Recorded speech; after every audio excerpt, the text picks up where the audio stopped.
seen the debates, gotten to know the candidates better. Are you comfortable with your decision?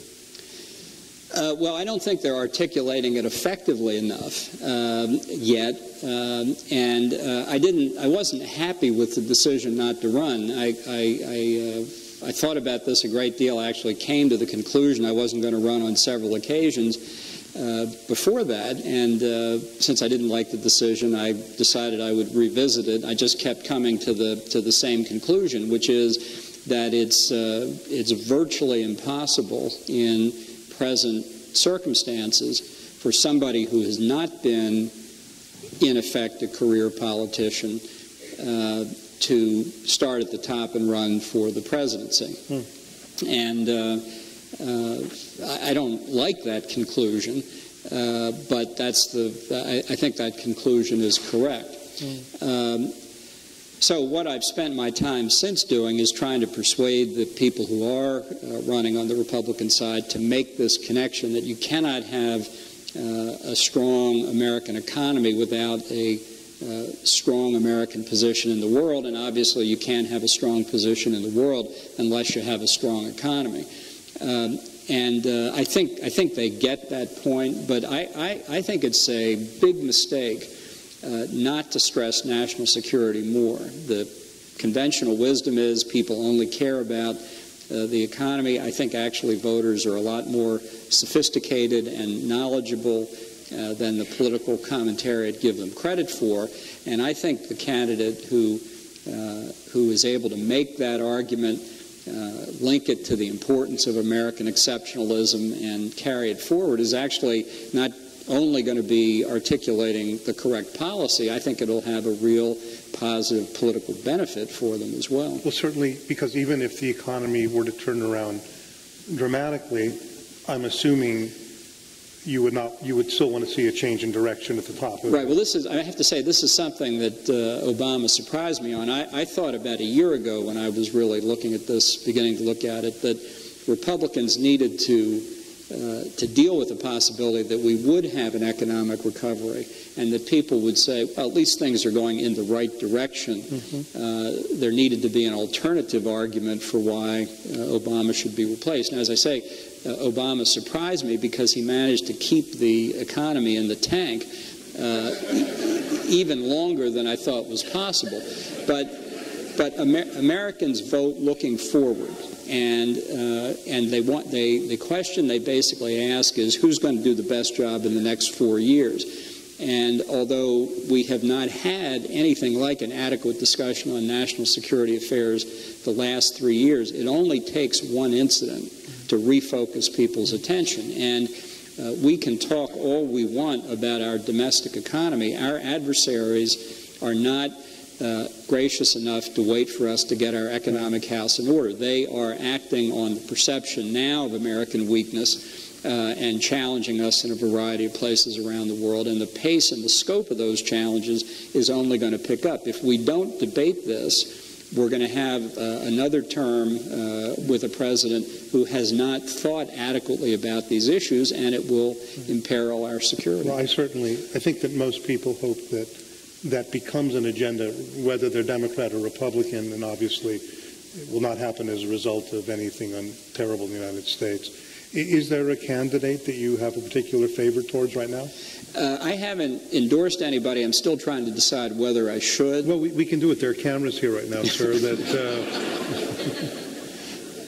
What I have been trying to do is continue to look for ways to raise the saliency of the national security issue. I don't think there are any satisfactory ways. That's why I looked at running for president in the first place. Right.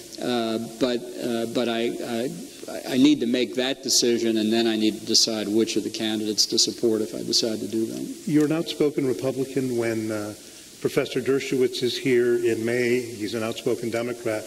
I'd hope to ask him a parallel question that I want to ask you, and that is, what is the greatest misconception that most Democrats have about Republicans? I think that the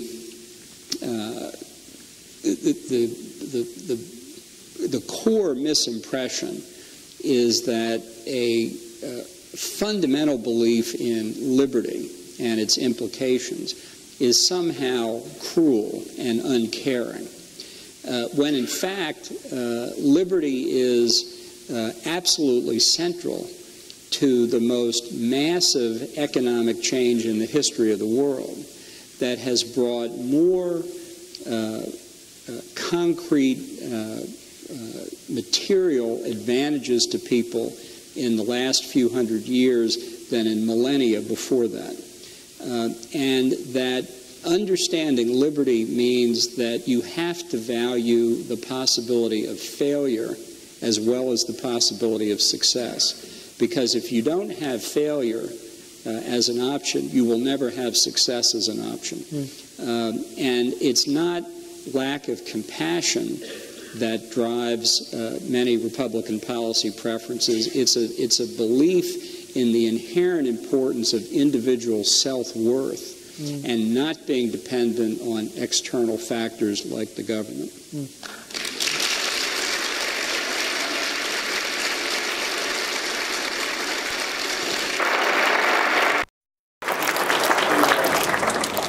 I'll ask you one closing question. You seem to have a real affection for Israel and for the Jewish people. Where does that come from? You know, I've been asked that question before, and I don't really have a good answer for that, other than that what I have seen in my professional career is how often Israel has tried to defend itself in ways that are perfectly responsible, well within any civilized norms, in ways that are inherently self-defensive in nature. And yet, time and time again, Israel is criticized for behavior that is entirely reasonable. And because so much of what Israel does follows the traditions of the United States, that Israel, in effect, is a surrogate for the United States in the international community, in the negative sense that people are always talking about the canary in the mine shaft. And it has been kind of example after example that led me to appreciate the confluence of interest between Israel and the United States. And that in turn led me to look more at the history of Jewish people in the Western context and what they had suffered over the years and prejudices that had developed against them. And to have a better understanding of the attitudes and approaches that Jewish people brought to political life in this country and that they brought to the founding of Israel. And to me, it was really summed up once I was driving through the West Bank and came across a Israel military encampment up near on the way to the Golan Heights, and it was obviously very harsh conditions, weather conditions, and so on, and a strong breeze blowing, and the Israeli flag was kind of rippling above this camp, and it struck me as very much a scene out of the American West, of a cavalry troop out in the middle of nowhere with the flag above the fort. And to me, that kind of symbolized the unity of basic core values and aspirations of Israel and the United States.